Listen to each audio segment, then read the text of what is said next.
যানগুলো সেগুলোর ভেতরে ঢুকে হাসনাত রা ঢাকার দিকে ফেরার বোধহয় চেষ্টা করছে। এই যে ঘটনাটা ঘটলো 2025-এর জুলাইয়ে এসে, এই ঘটনাটিকে আপনি বাংলাদেশের রাজনীতিতে এখনকার প্রেক্ষাপটে কিভাবে বিশ্লেষণ করবেন? না, প্রথমত এটা নিয়ে আমি একটা ভিডিও করেছি।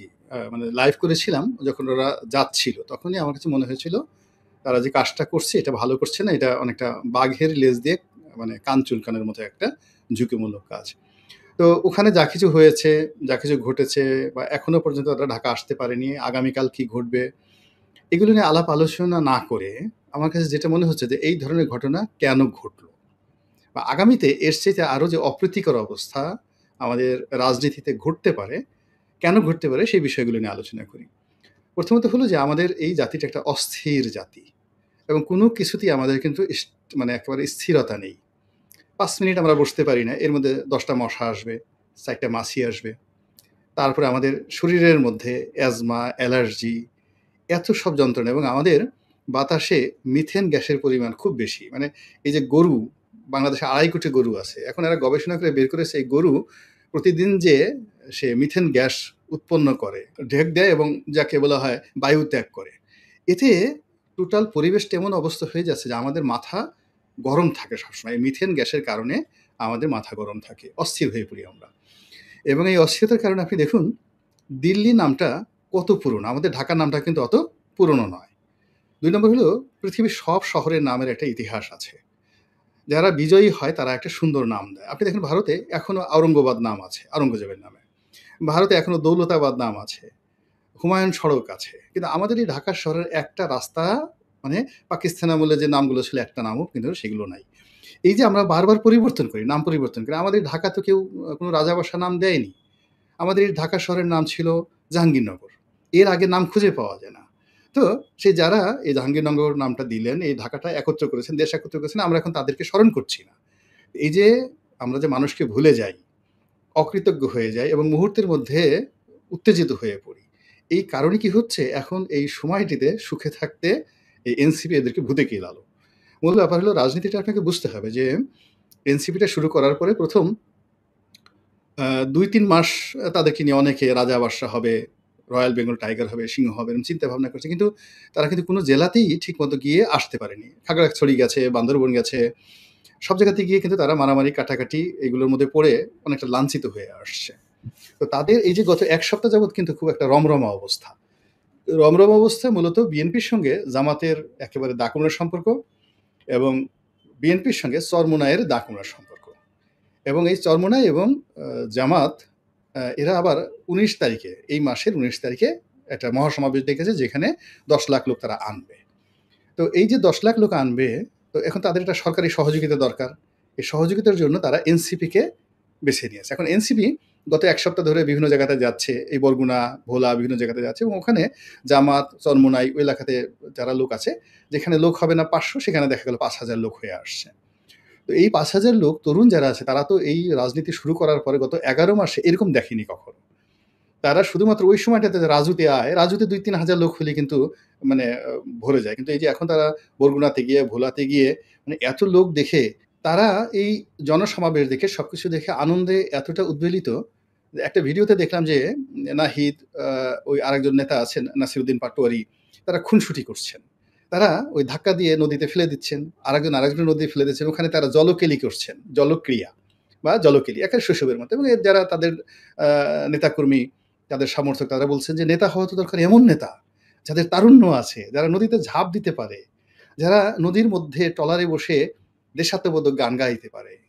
এবং এখানে যারা নারী নেত্রী আছেন, পুরুষ নেত্রী আছেন, তারা সবাই মানে কণ্ঠ ছেড়ে গান গাচ্ছেন একসাথে। আন্দোলন হবে, নেতৃত্ব হবে, তো এইরকম তারুণ্য। এরকম প্রশংসার কারণে কি হলো? তাদের মধ্যে এক ধরনের উত্তেজনা দেখা দিয়েছে। তো এরকম তারা আনন্দে উদ্বেলিত হয়ে তাদের মধ্যে যে তারুণ্য, সেই তারুণ্য বাসা বেঁধেছে এবং তারা স্বপ্ন দেখা শুরু করেছে যে ঠিক আছে, আগুন যখন মানে লোহা গরম করে, সবচেয়ে উত্তপ্ত অবস্থাতে আসলে লোহাটাকে বাঁকাতে হয়। যেহেতু আমাদের একটা সুসময় যাচ্ছে, সেই সুসময়টা ব্যবহার করে আমরা এই জোয়ারটাকে এই গোপালগঞ্জ পর্যন্ত নিয়ে যাই। তো সেই অর্থে তারা মানে গোপালগঞ্জ। আসলেই কিন্তু হঠাৎ করেই কিন্তু গোপালগঞ্জ মানে মার্চ টু গোপালগঞ্জ ঘোষণা করে দিল। সারা বাংলাদেশের জনগণকে ধূমকেতুর মতো গোপালগঞ্জের দিকে আসতে বলল এবং এরপর যা ঘটনা ঘটলো তাতে বোঝা গেল জনগণ তাদের কথায় সাড়া দিয়ে কোনো ধূমকেতুর মতো গোপালগঞ্জের দিকে মার্চ করা শুরু করে নাই। মানে আপনি বলছেন রনি ভাই আসলে জামায়াতে ইসলামীর শক্তিতে শক্তিমান হয়ে তারা ভেবেছিল। তাহলে জামায়াতে ইসলামী গোপালগঞ্জের সমর্থন দিল না কেন? না, জামায়াতে ইসলাম আসলে চেষ্টা করেছে। জামায়াতে ইসলামী চেষ্টা করেছে, ওখানে অনেক লোক ছিল জামাতের। তারপরে চরমোনাইও চেষ্টা করেছে, অন্যান্য যারা আছে চেষ্টা করেছে, এমনকি বিএনপিও চেষ্টা করেছে। আমরা যেটা দেখলাম শেষ মুহূর্তে, কিন্তু ওটা হয়ে ওঠেনি। এটা বোঝার জন্য একটা ব্যাপার হলো কি, এই বোঝার জন্য যে প্রাজ্ঞতা দরকার, রাজনীতির জ্ঞান দরকার, এটা ওই যারা তরুণ ওখানে আয়োজন করেছেন তারা সেটা বুঝতে পারেনি। বোঝার চেষ্টা করুন যে এত কিছুর পরেও কেন উত্তরবঙ্গে এরশাদের দল এত জনপ্রিয়, কেন ফেনীতে বা বগুড়াতে বিএনপি জনপ্রিয়। যে কারণে ওখানে জনপ্রিয়, একই কারণে গোপালগঞ্জ, বৃহত্তর ফরিদপুর এবং বাগেরহাট দক্ষিণাঞ্চলের অনেকগুলো এলাকাতে আওয়ামী লীগ জনপ্রিয়, এবং এই সমস্ত এলাকাতে যে যেতে হয় না, এই কথা আরো 1200 বছর আগে আল মুকাদ্দামা গ্রন্থে এই লিখে গেছেন বড় বড় দার্শনিকরা যারা আছেন, রাজনৈতিক যারা ফিলোসফার, সেটা আপনি ইবনে খালদুন বলেন, আল মুকাদ্দামা বলেন, কিংবা কোড অফ নেপোলিয়ন পড়েন, সব জায়গায় কিন্তু এই কথাগুলো লেখা আছে যে রাজনীতিতে বংশ, নির্বাচনী এলাকা এটার একটা বিরাট ভূমিকা আছে। ফলে এই সমস্ত জায়গাতে পা দিতে হয় না, এই ফাঁদের মধ্যে পা দিতে হয় না, একটা কৌশলগত জায়গা আছে। ফলে তারা ওখানে যারা গেছেন তাদের আসলে এই ব্যাপারে পড়াশোনা ছিল না বা নাই, একেবারে আমি লিখে দিতে পারি, এই জন্য তারা এখানে গেছেন। আর একটা ব্যাপার হলো, সবচেয়ে ভয়ঙ্কর ব্যাপার হলো, যেখানে তো বহুমুখী খেলা হচ্ছে, দেশি চক্রান্ত আছে, বিদেশি চক্রান্ত আছে। এখন এই তরুণদেরকে বিপদে ফেলানোর জন্য, জামাতকে নাজেহাল করার জন্য, তারপরে চরমোনাইকে নাজেহাল করার জন্য কিন্তু বিভিন্ন পক্ষ কাজ করছে। এই যে এখন এখানে যারা মানে নাজেহাল হয়েছে, আমি দেখলাম বিএনপির অনেক বড় বড় নেতা, মানে নেতা মির্জা ফখরুল বিবৃতি দিয়েছেন, কিন্তু বিএনপির অনেক বড় বড় নেতা তারা এই যে ওরা ট্যাঙ্কের মধ্যে ওই যে করে, যে ওটা ট্যাঙ্ক না কি বলে, ওটার মধ্যে করে যে তারা যাচ্ছে, সেনাবাহিনী তাদেরকে ওখানে ঢুকাচ্ছে, এবং ঢুকানোর সময় বোঝা যাচ্ছে বেশ তাচ্ছিল্য করে ঢুকাচ্ছে, হাত ধরে টেনে একটা ধাক্কা দিয়ে তাদেরকে ভিতরে ঢুকাচ্ছে। তো এক একজন বড় জাতীয় নেতা যারা ভবিষ্যতে দেশের প্রধানমন্ত্রী হবে, মন্ত্রী হবে, তো সেনা সদস্যরা তাদেরকে যেভাবে তাড়াহুড়ো করে ওখানে ঢুকাচ্ছে, এই যে এই ঢুকানোর মধ্যেও আমার কাছে মনে হচ্ছে একটা রাজনীতিতে তারা ওখানে ঢুকুক এরকমভাবে কেউ চেয়েছিল আগে, তারা ওখানে ঢুকুক, নচেত এই যে তাদেরকে ঢুকানো হলো ওখানে, এবং নিশ্চিতভাবেই তারা ভয় পাচ্ছে। যারা ঢুকছে তারা খুব দৌড়ে ঢুকছে ওখানে, দৌড়ে ঢুকছে। আবার যাদেরকে ঢুকানো হচ্ছে তারা কিন্তু আবার হাত ধরে ওই নেতাদেরকে, আপনি জানেন যে ওখানে ঢুকতে হলে মাথা নুয়ে ঢুকতে হয়। খুব একটা মাথা নুয়ে ঢুকতে হয়। ওই যে মাথা নুয়ে ওইটার মধ্যে ঢুকানো হলো, তারা ওখানে ভয় পেল। এরপরে যে সেনাবাহিনীকে কেন্দ্র করে বিভিন্ন রকম উস্কানিমূলক কথাবার্তা এতকাল বলা হলো, আল্টিমেটলি প্রাণের রক্ষার্থে সেই সেনাবাহিনীর কাছে তাদেরকে যেতে হলো, সেই সেনার ট্যাঙ্কের মধ্যে তাদের ঢুকতে হলো। তাদেরকে এমন একটা বিপর্যয়ের মধ্যে ফেলার জন্য যে বিভিন্ন পক্ষের চক্রান্ত ছিল না বা কূটকৌশল ছিল না, এটাও কিন্তু বলা যাবে না। তো এই জিনিসগুলো রনি ভাই, কারণ আমি দেখছিলাম সামাজিক যোগাযোগ মাধ্যমে এনসিপি পন্থী, এনসিপি পন্থী বলি, আওয়ামী লীগ বিরোধী বলি, বিএনপি পন্থী বলি, এরকম নানা পক্ষই একটি পক্ষ উস্কানি দিচ্ছে, একটি পক্ষ যে পক্ষ উস্কানি দিয়ে এই তরুণদেরকে, মানে তখন মনে হচ্ছে এই তরুণরা খুবই সাদা সিধা। তো এই যে সাদা সিধা সরল হাসনাত, সার্জিস, নাহিদদেরকে এই বিরাট ডাক দিয়ে মার্চ টু গোপালগঞ্জ ঘোষণা দিয়ে গোপালগঞ্জ পাঠিয়ে আপনি যে বলছেন শেষ পর্যন্ত মাথা নুইয়ে সেনাবাহিনীর ট্যাঙ্কের ভেতরে কোনো মতে জায়গা করে নিয়ে ঢাকায় ফেরার চেষ্টা করা, এই পুরো জিনিসটা মানে কোন কোন পক্ষ এই চক্রান্ত করে থাকতে পারে? না, এটার সঙ্গে অনেকেই থাকতে পারে। আমি আর নাম বললাম না। মানে যারা, মানে ওদের দ্বারা যারা ঈর্ষান্বিত, ওদেরকে যারা প্রতিদ্বন্দ্বী মনে করেন, ওদের দ্বারা যারা বিভিন্ন সময় অপমান বোধ করেছে নিজেদেরকে, তারাই ওদেরকে এই অবস্থার মধ্যে ফেলে দেওয়ার জন্য যে চক্রান্ত করতে পারে, সুযোগ পেলে এই সুযোগটা ব্যবহার করতে পারে, এটা স্বাভাবিক। এটা বোঝার জন্য খুব রকেট সায়েন্স দরকার হয় না। বাস্তবতা হলো যে ওখানে যে ওইরকম একটা ঘটনা ঘটবে, ওটা তো আমি নিজের চোখে না দেখলে বিশ্বাস করতাম না, নবনীতা। আমি কখনোই বিশ্বাস করতাম না, বাট ইট হ্যাপেন্ড। এই জিনিসটা ওখানে ঘটেছে, এবং ওটা নিয়ে আগামী ৩-৪ দিন, আপনি দেখেন কয়েকদিন আগে তারেক রহমান সাহেবকে অপমান করে যে স্লোগানটা দেওয়া হলো, এরকম স্লোগান কোনো দলের প্রধানকে নিয়ে বাংলাদেশে হবে, আমরা তো এটা কখনো কল্পনা করিনি। এবং স্লোগান ওয়াজ ভেরি ম্যাটিকুলাস। আপনি চিন্তা করেন, তারেক রহমানকে যে বলা হলো, তারেক রহমানকে যে গালিটা দেওয়া হলো, এটা মূলত একটা নারী বিষয়ক চিহ্ন। তাহলে আপনি দেখেন, আমি কয়েকদিন আগে একটা মানে ভিডিও দেখতেছিলাম ভারতে, প্রাঙ্ক ভিডিও। তো সেটা একজন লোক দাঁড়িয়ে দাঁড়িয়ে চা খাচ্ছে, পাশে গিয়ে আরেকজন বলতেছেন, আপা কেমন আছেন? তো লোকটা প্রথমে মনে করলো যে হয়তো অন্য কাউকে বলছে। সে আবার কাছে এসে সেই একজন পুরুষকে বলতেছে, "আপা আপনি কেমন আছেন?" তো লোকটার মেজাজ রাখতে পারল না। সে হাতের চায়ের কাপটা ফেলে দিয়ে বলল, "কুত্তে!" এই কথা বলে গালাগালি করে কুত্তে বলে গালা দিয়ে সে সেখান থেকে চলে গেল। তো এখন এই যে তারেক রহমান সাহেবকে he is a man, he is a leader, he is a grand leader of A party. কিন্তু তার যে শারীরিক চিহ্ন বলে তারেক জিয়া যেটা বলা হলো, তালিবর্ষা আকার দিয়ে যেটা বলা হলো, এটা স্ত্রীলিঙ্গ। ইট মিনস তাকে নারীর মানে পুরুষের পরিবর্তে তাকে নারীতে নামিয়ে আনা হলো। This is one. আপনি চিন্তা করেন যে অপমানটা যে তারা যে শব্দটা যে সিলেকশন করেছে, দিস ইন্টেলিজেন্টলি করেছে। মানে আপনি একজন যে পুরুষকে অশ্লীল স্লোগানের কথা বলছেন এটা ধরতে পারছি না রনি ভাই। কিন্তু আমি তো আরো অশ্লীল স্লোগান শুনেছি। ওই যে ১, ২, ৩, ৪ মানে না, না এগুলো ওটা ওটা বিশ্ববিদ্যালয়ে। ওটা না ওটাও আমি বলছি। মানে এখানে যদি আপনি অশ্লীল শব্দটা যদি মানে তারেক রহমান সাহেবকে কোনো পুরুষ চিহ্ন মানে পুংলিঙ্গর সঙ্গে তুলনা করা হতো, তাহলে ইট ইজ ওকে। একটা নরমাল গালি ছিল। তারেক রহমান আমার ওটা। কিন্তু একটা নারী চিহ্নের সঙ্গে তাকে তুলনা করা হয়েছে। অর্থাৎ ওই ভদ্রলোককে পুরুষকে নারী বানানোর চেষ্টা করানো হয়েছে। যে you are woman. Tarique Rahman আমার যে গালিটা দেওয়া হচ্ছে তাকে নারী বানানো। অর্থাৎ এখানে যে শব্দটা ব্যবহার করা হয়েছে এটা খুব ইন্টেলিজেন্টলি, যেটা বিএনপির একেবারে অন্তরাত্মা, মানে তাদের মানে যত স্পর্শকাতর জায়গা আছে সব জায়গাতে তাদের কিন্তু আঘাত লেগেছে এই গালিটাতে। সেকেন্ড যেটা বলল যে ১, ২, ৩, ৪, ১, ২, ৩, ৪ যেটা এটার মধ্যে কিন্তু একটা ম্যাটিকুলাস ডিজাইন আছে। ম্যাটিকুলাস ডিজাইনটা কি? আপনি জানেন যে এই যে বিভিন্ন যারা ইসলামপন্থী যারা লোকজন আছে তাদেরকে এই যারা সেকুলার রাজনীতি করে এদেরকে বলা হয় এরা সমকামী। এরা সমকামী, বাচ্চাদের সাথে এই খারাপ কাজ করে, ওই কাজ করে, এই বিভিন্ন মাদ্রাসায় যে সমস্ত জিনিস হয় এগুলো নিয়ে বিভিন্ন লোক সমালোচনা করে। এখন এই যে সমালোচনা যারা করে এবং যাদেরকে উদ্দেশ্য করে তারা এখন বলতেছে, ঠিক আছে তোমরা আমাদেরকে ওই কথা বলো, আমরা যে এই খারাপ কাজটা করি একেবারে তোমার যে সরাসরি লিডার সেই লিডারকে আমরা ওই কাজটা করে দেবো, ওই কাজটা করে দেবো, সেটা প্রকাশ্যে রাজপথে সেই গালিটা দিচ্ছে। আপনি বুঝতে পারছেন ব্যাপারটা? তাহলে এই যে সমকামিতা যে জিনিসটা বলা হচ্ছে বা অন্য জায়গাতে একটা নারীকে পুরুষ হিসাবে বা পুরুষকে নারী হিসেবে যেভাবে বলা হচ্ছে, এটা ম্যাটিকুলাসলি করে বিএনপিকে এমনভাবে খেপিয়ে দেওয়া হয়েছে। এখন মানে ওই বিভেদের যে জায়গাটাতে আর বন্ধন হবে না, কখনো বন্ধন হবে না। মানুষ হয় কি একটা সময় দেখেন আইএমএ জাহিলিয়াত বলা হয়, আপনার তো শুনছেন এই বন্ধন শব্দ। হবে নাকি আবার? বন্ধন হবে নাকি? এই যে ধরেন মানে আপনি তো গালির কথা বলছেন। এর পাশাপাশি তো এমন ভিডিও বের হলো রনি ভাই যে প্রেসিডেন্ট জিয়ার ছবি পা দিয়ে মারানো হচ্ছে, তার সাথেও আবার স্লোগান চলছে। তো না, ওটা ঠিক এরপরেও তো আপনি বলছেন যে বিএনপি গোপালগঞ্জে ওর শেষ দিকে গিয়ে এনসিপি কে রক্ষার চেষ্টা করেছে। না, ওটা ওটা এনসিপি কে কি বিএনপির দরকার কিনা খুব? না, না, ওটা স্থানীয়ভাবে মানে মূল ব্যাপার হলো সবাই স্থানীয়ভাবে তো ওখানে তাদের একটা ফেজ অফ হয়েছে। স্থানীয় রাজনীতি আর জাতীয় রাজনীতি কিন্তু এক না।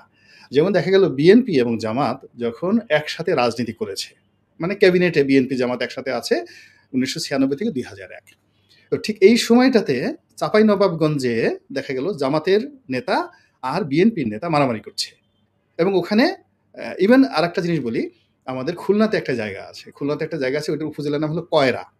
কয়রা উপজেলা। তো ওই এলাকার আওয়ামী লীগের এমপি, আমি তারা জিজ্ঞাসা করলাম ২০১০-১১ সনে যে, "ভাই কেমন আছেন?" কয়, "ভাই আর বইলেন না। এমপি হয়েছে আওয়ামী লীগের কিন্তু ওখানে জামাতের সঙ্গে ম্যানেজ করে চলতে হচ্ছে। ওখানে জামাতের প্রভুত্ব বেশি। আওয়ামী লীগ জমানাতে।" এখন প্রত্যেকটা এলাকাতে একটা স্থানীয় রাজনীতি আছে। আপনি সেই স্থানীয় রাজনীতির বাইরে যেতে পারবেন না। কোনো এলাকাতে সৈয়দ বংশ আছে, কোনো এলাকাতে তালুকদার বংশ আছে, খান বংশ আছে। তারা এত প্রভাবশালী, আপনি যদি সেনাবাহিনীর প্রধানও হন, গ্রামে গিয়া ওই খান সাহেবের, আপনি হিন্দি একটা সিনেমা দেখেন বুলান্দি, বুলান্দি একটা সিনেমা আছে, ঠিক ঐরকম ওই খান বাড়ির সামনে গিয়ে আপনি বাহাদুরি দেখাতে পারবেন না। আপনি সেনাপ্রধান হলেও ওখানে গিয়ে আপনাকে খান সাহেবকে সালাম দিয়ে চলতে হবে। তা আমাদের ওই যে গোপালগঞ্জের যে রাজনীতি, সেই রাজনীতিতে হলো আওয়ামী লীগ একদিকে আর যত রাজনৈতিক দল আছে ওখানে সব একদিকে। তো এখন আওয়ামী লীগের এই দুঃসময় সবগুলো এক হয়েছে। এখন আজকে যদি এনসিপি লোকজন হয়, কালকে তো বিএনপি লোক ওখানে মার খাবে। তো ওটা যার জন্য ওটার সাথে জাতীয় রাজনীতির তুলনা হবে না। জাতীয় রাজনীতির যে সমস্যা, সেখানে আগে যেমন ছবি পাড়ানো, ভাঙা বা ওই যে যেমন আমরা ইউনিভার্সিটিতে বলছি, অমুকের ২ গালে জুতো মারো তালে, তালে, অমুকের চামড়া তুলে নেব আমরা, অমুককে কুত্তা দিয়ে কামড়া। এই জিনিসগুলো আসলে রাজনৈতিক স্লোগান। এতে কিন্তু হয় না। এমনকি মতিয়া চৌধুরী বঙ্গবন্ধুর চামড়া দিয়ে ডুগডুগি বাজাতে চেয়েছেন। কিন্তু তারপরে কিন্তু সম্পর্ক নষ্ট হয়নি। তো ওসব সমস্যা হয় না। রাজনীতিতে অনেক স্লোগান হয় বিশ্ববিদ্যালয়ে। কিন্তু ইদানিংকালে যে অশ্লীলতা, অশ্রাব্যতা চলে যাচ্ছে, যে অশ্রাব্যতার বিনিময়ে কখনো রাজনৈতিক ঐক্য এদের মধ্যে হবে না। বরং দেখা গেল যে আগামীতে যদি ধরেন জামাতের আমির বা ওই এনসিপির প্রধান যারা নেতা, তারপরে শেষে যাকে বলা হয় চরমোনাই পীর সাহেবের যারা ২ পীর আছেন, এরা আওয়ামী লীগ বিএনপির শীর্ষ যারা নেতৃবৃন্দ রয়েছেন তাদের সঙ্গে কোনো ঘরোয়া বৈঠক হলো বা কোনো সমাবেশে গেল, উভয় দলের নেতাকর্মী হলো, ওখানে দেখবেন যে মারামারি, রক্তারক্তি কাণ্ড ঘটে গেছে। এবং এরকম একটা পরিস্থিতিতে চলে গেছে পুরো জাতীয় রাজনীতি, এবং সেই জাতীয় রাজনীতিতে যে ভাইবটা আছে সেই ভাইবটা এই তরুণরা বুঝতে পারেনি। বুঝতে না পারার কারণে এই যে মার্চ টু গোপালগঞ্জে গিয়েছে, এবং আমার কাছে আরও ভয় লাগছে যে ওখানে যে ঘটনাটা ঘটেছে তারা যদি এটা মূল্যায়ন করে সুন্দরভাবে পরবর্তী প্রোগ্রাম করতে পারে তাদের জন্য বেটার হবে। কিন্তু আমার কাছে মনে হচ্ছে সেই জিনিসগুলো তারা করতে পারবে না। করতে পারবে না, বরং এটাকে তারা আরো উগ্রতার দিকে নিয়ে যাবে। নিয়ে গিয়ে এখানে মূল ব্যাপারটা হলো বোঝার চেষ্টা করুন, এনসিপির প্রতিদ্বন্দ্বী তো এখন আওয়ামী লীগ না। আওয়ামী লীগ ইজ এ মানে ডেড হর্স, এবং গোপালগঞ্জেও মূলত আগস্ট, সেপ্টেম্বর, অক্টোবর এই ৩ মাসে তারা বাহাদুরি দেখিয়েছে গোপালগঞ্জে, মানে যেটাকে তাফালিং বলি। এরপরে কিন্তু সবাই ঘরে চলে গেছিল। ওখানকার বড় বড় যারা শীর্ষ নেতা তারা অনেকেই গ্রেপ্তার হয়েছে, অনেকে পালাতে। ফলে গোপালগঞ্জ ছিল একটা মূলত সুপ্ত আগ্নেয়গিরির মতো, সুপ্ত আগ্নেয়গিরি। এই মুহূর্তে এনসিপি, জামাত তাদের ১ নম্বর শত্রু হলো বিএনপি, রাজনৈতিক শত্রু, প্রতিদ্বন্দ্বী বিএনপি। তারা লড়তে যাবে বিএনপির সাথে। তারা কেন এই গোপালগঞ্জ গেল? এবং আওয়ামী লীগের সঙ্গে, আওয়ামী লীগ তো কোনো অবস্থাতে তাদের প্রতিদ্বন্দ্বী নয়, বরং বিএনপির সঙ্গে তাদের এই দ্বন্দ্বের সংঘাতে তারা আশা করতে পারতো যে আওয়ামী লীগের নেতারা তাদেরকে সাহায্য করবে, বা আওয়ামী লীগের 10টা চেয়ারম্যান, 10টা এমপি প্রার্থী তারা যদি নিয়ে আসে তাদের উপকার হবে। তো এই জন্য আওয়ামী লীগকে তারা রাখবে বাম পকেটে। এটা ছিল তাদের, যাকে বলা হয় ওয়াইজ ডিসিশন, যে আওয়ামী লীগকে তারা সবসময় একটা ট্রাম্প কার্ড হিসেবে ব্যবহার করবে। রনি ভাই, রনি ভাই, কিন্তু আপনি এটা বলছেন বটে, কিন্তু আপনিও জানেন আমিও জানি যে এনসিপির যেসব জায়গায় কিছু নেতাকর্মী তারা জড়ো করতে পেরেছে, কিংবা এই যে সাম্প্রতিক সময়ে পটিয়ায় বলি, খুলনায় বলি, থানা ঘেরাও করে দিনের পর দিন তাদের যে আন্দোলন, থানা মাটির সাথে মিশিয়ে দেওয়ার তাদের যে হুমকি, এসব জায়গায়ও শেষ পর্যন্ত কিন্তু ছাত্রদল, যুবদল, বিএনপি তাদেরকে একটা বড় অংশের জনসমর্থন জুগিয়েছে। কাজেই বিএনপি বিরোধিতা করে তো এনসিপি টিকতে পারার কথা না। এনসিপির রাজনীতিটা তো দাঁড়িয়েই আছে যে মানে আওয়ামী লীগ বিরোধিতার উপর। আর আপনি আওয়ামী লীগও করেছেন, বিএনপিও করেন বা করেছেন। আপনি কি মনে করেন যে যেই দল ৩২ নাম্বার গুড়িয়ে দিয়েছে সেই দলের পক্ষে কখনো বাম পকেটে আওয়ামী লীগ রেখে রাজনীতি করা সম্ভব? মানে আওয়ামী লীগ তার মিত্র দল কি করে হবে? না, এটা সম্ভব। আপনি শেখ হাসিনার একটা রিসেন্ট যে অডিও যে বার্তা, মানে তিনি সেটা বলেছেন যে আমি এই সমস্ত জিনিস কোনো কিছু মনে রাখিনি, কার প্রতি আমার কোনো অভিযোগ নেই। রাজনীতির একটা মূল ব্যাপার হলো যে রাজনীতির শেষ পর্যায়েও এটা অঙ্কের বিষয়, it's a matter of mathematics. Awami লীগের ১ নম্বর প্রতিদ্বন্দ্বী সেটা হলো বিএনপি, নট জামাত। এখানে জামাত, জাতীয় পার্টি, অন্যান্য ছোট ছোট দলগুলো, এগুলো অক্সিলারি ফোর্স, এবং সারা বাংলাদেশে আওয়ামী লীগের যে ক্ষতিটা হয়েছে বিএনপি দ্বারা হয়েছে, জামাত দ্বারা এখন পর্যন্ত হয়নি, এমনকি এনসিপি দ্বারা হয়নি। এনসিপি সামনে থেকে ধরেন ৩২ নম্বর ভেঙেছে, কিন্তু ওখানে মূল শক্তি জুগিয়েছে কারা? গিয়ে দেখেন বিএনপির লোক, জামাতের লোক। এনসিপির কয়টা লোক আছে? তো এই জিনিসগুলো তো আওয়ামী লীগ জানে। এখন মানে ইভেন কি ডক্টর মোহাম্মদ ইউনূসের সাথে তার কিন্তু কোনো আওয়ামী লীগের কোনো শত্রুতা নেই। এখন বিএনপির সাথে ডক্টর ইউনূসের সাথে যে শত্রুতা বা তাদের উভয়ের মধ্যে যে দূরত্বটা সৃষ্টি হয়েছে, সেক্ষেত্রে যদি অপশন আসে বন্ধুত্বর, আগামী দিনে ডক্টর ইউনূসের সাথে আওয়ামী লীগের বন্ধুত্ব হওয়ার সম্ভাবনা অনেক বেশি। এটাই হলো পলিটিক্যাল সায়েন্স, এটা বুঝতে হবে আপনাকে, এর বাইরে কোনো কথা নাই। তা আমার বক্তব্যটা হলো, যেখানে মানে তারা এই বিএনপির অক্সিলারি ফোর্স হওয়ার জন্য, বিএনপির সাথে সিট ভাগাভাগি করার জন্য, বিএনপির বন্ধু হওয়ার জন্য গত ১১ মাস ধরে তো তারা সেই চেষ্টা করছে। সবাই তো যে চেষ্টা করছে যে সমস্ত রাজনৈতিক দলগুলো আওয়ামী লীগকে এক ঘরে করে তারা নিজেরা ক্ষমতাটা ভাগাভাগি করবে। এবং গত ১১ মাস ধরে যে নেগোসিয়েশনটা চলছে, সেই নেগোসিয়েশনের রিয়ালিটিটা কি? ডক্টর মোহাম্মদ ইউনূস রাষ্ট্রপতি হবেন, তার সেফ এক্সিট থাকবে, এবং বিএনপি এটাকে একটা ব্ল্যাঙ্ক চেক দেবে। This is one. Second thing হলো, একটা সুন্দর সাজানো গোছানো নির্বাচন হবে, সবাই এখানে অংশগ্রহণ করবে, সিটটা ভাগাভাগি হবে অনেকটা জাতীয় সরকারের মতো, যেটা তারেক রহমান সাহেব করেছেন। এখন এখানে বক্তব্য হলো যে তারেক রহমান সাহেব বা বিএনপি তাদেরকে ১৫০টা সিট বা ১৩০টা সিট দেওয়া হবে, বাকি যারা ছোট ছোট দল আছে তারা সবাই মিলে এই সিট ভাগাভাগি করে নেবে। এই গত ১১ মাস ধরে সর্বমূলে যে চেষ্টাটা করা হয়েছে এই সিট ভাগাভাগি, এখন সেই সিট ভাগাভাগি সেটা বিএনপি রাজি হয় নাই। বিএনপি চিন্তা করে ইলেকশন হলেই তো আমি ২৮০টা সিট পেয়ে যাব, তা আমি কেন একটা দুর্বল সরকারের প্রধান হব, যেখানে আমাকে সরকার চালাতে হলে ৫টা বছর এদের সবার চোখ রাঙানি সহ্য করতে হবে। এটা তো একদিন সহ্য করা যায়, ৫ বছর তো সহ্য করা যায় না। একটা দুর্বল সরকার আমি কেন করতে যাবো? ফলে এই ১১ মাসে তাদের মধ্যে যে বিরোধিতা হয়েছে মূলত ভাগাভাগি নিয়ে, সিট ভাগাভাগি নিয়ে। দ্বিতীয় বিরোধ হয়েছে চাঁদাবাজি নিয়ে। তৃতীয় বিরোধ হয়েছে নিয়োগ বদলি নিয়ে। চতুর্থ যে তাদের বিরোধ, সেটা হলো যে ভাবসাব, যে সমাজে সবাই খালি বলতেছে তারেক রহমান প্রধানমন্ত্রী হবে। তো এটা তো ডক্টর শফিকের ভালো লাগে না এই কথা শুনতে। যে এটা কি ধরনের কথা? নির্বাচন হয় নাই, কিছু হয় নাই, তারেক রহমান সাহেব প্রধানমন্ত্রী। এইজন্য তারেক রহমানকে এমন একটা গালি দিল, যে গালি দিয়ে পুরো তার ক্যারিয়ার শেষ। আচ্ছা গেল। ২ নম্বর হলো চরমোনাই পীর সাহেব, তারা চিন্তা করেন আমরাও তো প্রধানমন্ত্রী হতে পারি। ভাগ্য হইলে ডক্টর মোহাম্মদ তিনিও চিন্তা করেন আমিও তো প্রধানমন্ত্রী হতে পারি, নাহিদও তো প্রধানমন্ত্রী হতে পারে। তো সেখানে খালি তারেক রহমান, খালি তারেক রহমান। এটা তো সহ্য হচ্ছে না। যখন হবে, সিংহাসনে বসবে, তখন সবাই মেনে নেবে। কিন্তু তার আগে যে শিশু এখন পর্যন্ত জন্মই হয়নি, সে শিশুকে আগেই আপনি সিংহাসন তার জন্য বানিয়েছেন। এটা দেখলে ঘরে যদি একটা লোকের ২ টা বউ থাকে, তো এখন দেখা যাচ্ছে এক মহিলা প্রেগন্যান্ট হয়েছে, বাচ্চা-টাচ্চার খবর নাই। তো তার জন্য সেই পুরুষ বিরাট সে দোলনা কিনতেছে, ওটা কিনতেছে। তো সতীন যে আছে, যার এখনো বাচ্চা হয় না, তার মেজাজটা কেমন লাগবে বলেন তো? সে তো নাক কেটে দেবে ওই মহিলার, কান কেটে দেবে। তো এখন এখানেও একই অবস্থা। তারেক রহমান সাহেব আছেন লন্ডনে, এখনো বাংলাদেশে আসতেছে না, নির্বাচন হয় নাই, কোনো কিছু হয় নাই। তাকে সবাই ভবিষ্যৎ প্রধানমন্ত্রী, দেশ নায়ক, এই সমস্ত কথাবার্তা বলছে। এগুলো শুনে বাকি যারা আছে তাদের খুব রাগ হচ্ছে, মেজাজ গরম হচ্ছে, ঈর্ষা হচ্ছে। এই ঈর্ষার জায়গাতে তাদের মধ্যে যে শত্রুতাটা এই গত ১৫ দিনে হয়ে গেল, যে বিভেদটা হয়ে গেল, যেটা বাংলাদেশে আমরা কেউ কল্পনা করিনি। আমাদের কোনো হিসাবের মধ্যে ছিল না। এখন আমাদের সবকিছু নতুন করে হিসাব করতে হচ্ছে। এখন সেই নতুন হিসাবে বিএনপিকে বন্ধু খুঁজতে হচ্ছে।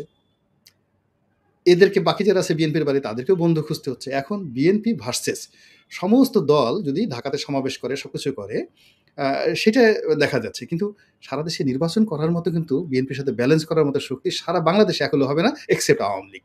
তাহলে আওয়ামী লীগরে কি করবে? আওয়ামী লীগের যে ৩৫%, তার সাথে অন্য যারা লোক আছে আবার 40% তাদের যে ভোট, মানে আওয়ামী লীগের নিজের ৩৫% আর অন্য সব মিলে ধরেন আরো। এখন এই যে লোকগুলো, এই লোকগুলো নিয়ে বিএনপি টানাটানি করবে, এই লোকগুলো নিয়ে এনসিপি টানাটানি করবে, সবাই টানাটানি করবে। যেহেতু আওয়ামী লীগ নির্বাচনে যদি হয় নির্বাচন, তারা তো আসতে পারতেছে না নির্বাচনে। তাদের লোকগুলো নিয়ে টানাটানি করবে, তাদের এমপি প্রার্থী, তাদের ভোটার, তাদের চেয়ারম্যান, তাদের পৌরসভার মেয়র, তাদের টাকা, তাদের যা কিছু আছে। এমনকি অনেকে বাড়িঘর সে পালায় চলে গেছে, তাদের বাড়িঘরও তারা ব্যবহার করতে চাইবে, যে সুন্দর একটা উপজেলার উপর ভালো বাড়ি আছে, ওই বাড়িটা নির্বাচনী একটা মানে অফিস হোক। এই জিনিসগুলো তো হবে। এখন সেই জায়গাতে আওয়ামী লীগের সবকিছু লোভনীয়। এখন এখানে যে সমস্যাটা হয়ে গেছে, বিএনপির সাথে আওয়ামী লীগের হবে না। এর কারণ হলো এই যে সারা বাংলাদেশে যে কয়েক হাজার মামলা হয়েছে, একেকটা মামলায় ৩,০০০, ৪,০০০। এই মামলা তো জামাতের লোক করছে কিনা আমি জানি না। এনসিপির লোক খুব অল্প, বেশিরভাগ কিন্তু বিএনপির লোক করছে। আওয়ামী লীগের যে সমস্ত বাড়িঘর দখল হয়েছে, ব্যবসা-বাণিজ্য দখল হয়েছে, যা কিছু হয়েছে বিএনপির লোকজন করেছে। ফলে কি হচ্ছে, বিএনপির সাথে আওয়ামী লীগের একটা পার্মানেন্ট, মানে যাকে বলে শত্রুতা তৈরি হয়ে গেছে, যেখানে বন্ধুত্ব সম্ভব নয়। ফলে কি হচ্ছে, আল্টিমেটলি আওয়ামী লীগের সাথে জামাতের, এনসিপির, চরমোনাইয়ের একটা মানে আন্ডারহ্যান্ড ডিল হওয়ার মানে সুযোগ ছিল।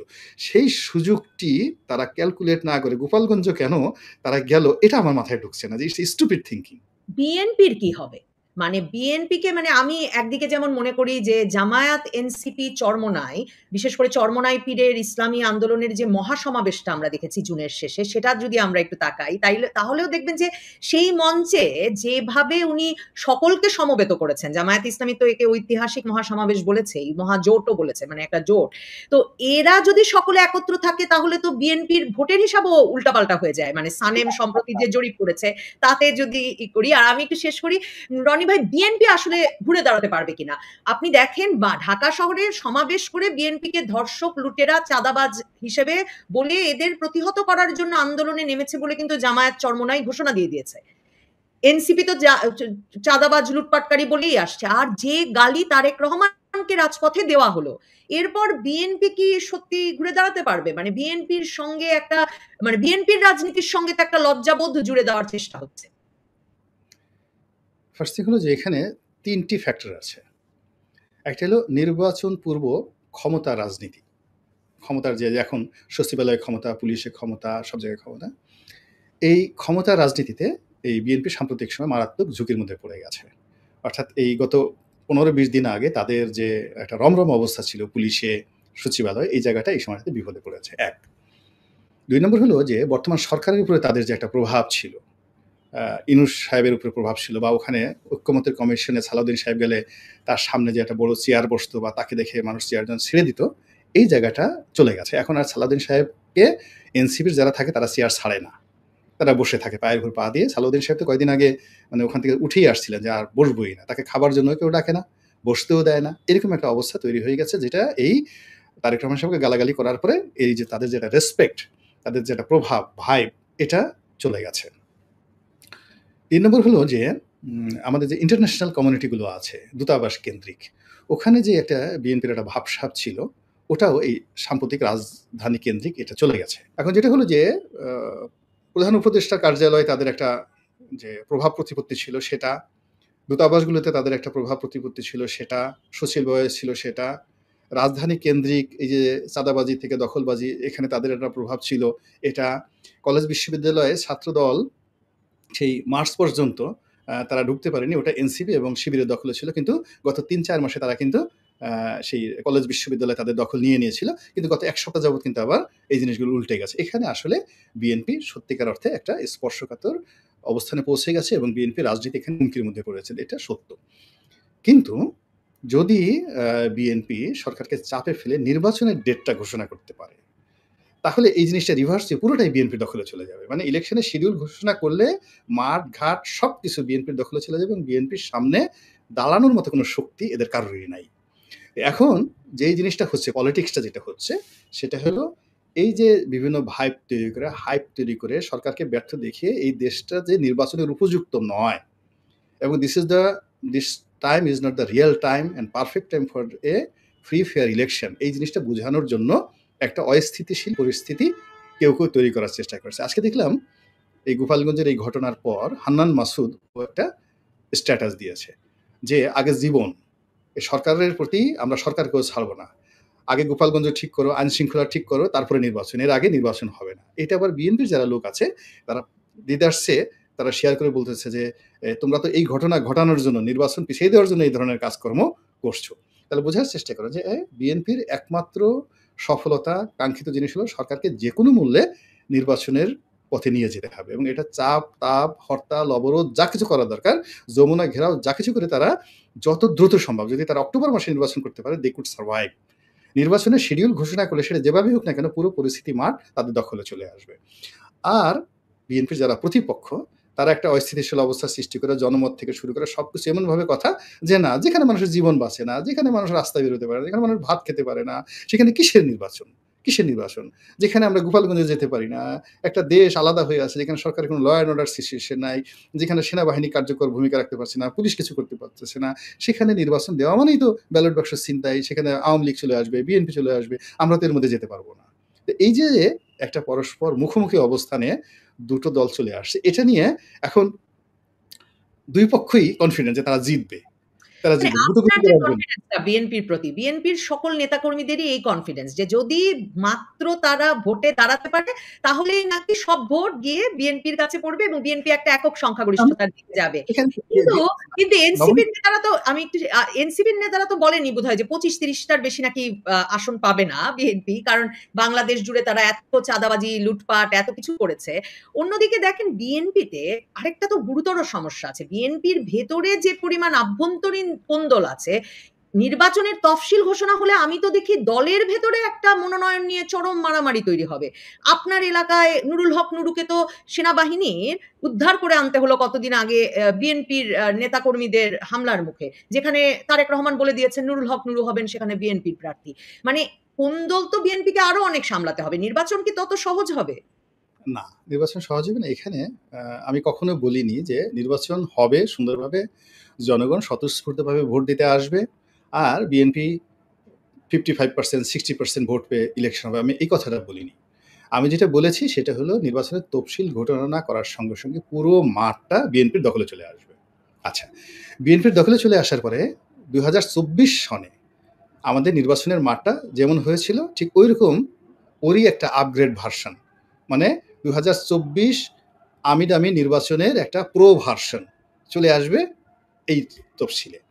এতে যেটা হবে সেটা হলো ভোট কেন্দ্রে তামসা দেওয়ার জন্য 2% 3% লোকজন আসবে, বাকি ভোট ব্যালটে পিটানো হবে। তারপরে শেষে ওখানে বিএনপির দামি প্রার্থী থাকবে, বিদ্রোহী প্রার্থী থাকবে, নমিনেটেড প্রার্থী থাকবে এবং যে যেখানে পারে তারেক রহমান সাহেব ছেড়ে দিবেন যে শেখ হাসিনার মতো যে তোমরা যে জিতে আসবা সেই আমি এটার মধ্যে করবো না। ফলে কি হবে, ওই স্থানীয়ভাবে যা টাকা আছে, পুলিশ ম্যানেজ করার ক্ষমতা আছে, যে ভোট পিটাতে পারবে, যে রেজাল্ট শিট তৈরি করতে পারবে, এই কাজগুলো করতে পারবে, সে সেখান থেকে জিতে আসবে। সে আমি হোক, সে দামি হোক, সে স্বতন্ত্র হোক বা সে নমিনেটেড হোক। এবং আল্টিমেটলি একেবারে বলতাম যে ২০২৪ সনের যে নির্বাচনটা হয়েছে সেটার একটা প্রো ভার্সন, লেটের ভার্সন এখানে হবে তফসিল ঘোষণা করার সঙ্গে, সঙ্গে এখন পর্যন্ত দেশের যে আইন-শৃঙ্খলা আছে এতে এটাই মনে হচ্ছে যে জনগণ ওখানে ভোট দেওয়ার জন্য কেউ যাবে না। পুলিশ ওখানে যে শক্তিশালী তার বিরুদ্ধে যাবে না। ওখানে যার মাসেল পাওয়ার আছে তার এগেইনস্টে সেনাবাহিনী ওখানে গন্ডগোল করতে যাবে না। ফলে ওখানে ওই যে ২০২৪ আমাদের সমাজে হলো কি যখন একটা মন্দ ইনস্ট্যান্স তৈরি হয়, এনি ব্যাড থিং ওটা সহজে যায় না, ওটা শুধু চলতেই থাকে। এবং এই যে দেখুন যে গালাগালির যে সংস্কৃতিটা শুরু হয়েছে আজকে ১৫-১৬ বছর ধরে, এই যে শেখ হাসিনাকে গালাগালি করতে, করতে যে ইন্টারনেটে যারা গালাগালি করতো সেই গালাগালিটা এখন দেখে তারা নিজেরা কিভাবে সেই গালাগালি করছে। এরকম সমাজে আমির আমির নির্বাচনের সুযোগ দেওয়ার জন্য, বিএনপিকে আমির আমির নির্বাচন করতে দেওয়ার জন্যে কেন জামায়াতে ইসলামী বা এনসিপি দ্রুত সময়ে নির্বাচনের জন্য রাজি হবে? এবং জামায়াতে ইসলামী এবং এনসিপি দুই তরফেই কিন্তু বলা হয়েছে প্রশাসন ও বিএনপির দখলে। তো তাহলে আমির আমির নির্বাচনের জন্য তারা নির্বাচনে যেতে রাজি হবে কেন? না, তারা নির্বাচনে আসুক বা না আসুক তাতে তো বিএনপি কিছু আসে যায় না। মূল ব্যাপারটা হলো এখন পর্যন্ত যদি হরতাল আহ্বান করা হয়, যেমন আপনি চিন্তা করুন যে এশরাক যে কাজটি করেছে, তো এশরাক যে কাজটি করেছে নগর ভবন, যমুনা পুরো অচল করে দিয়েছে। তো এভাবে ঢাকা শহর থেকে শুরু করে সারা বাংলাদেশে সবকিছু অচল করে দেওয়ার ক্ষমতা বিএনপির আছে। এটা বাংলাদেশের অন্য কোনো দলের নেই।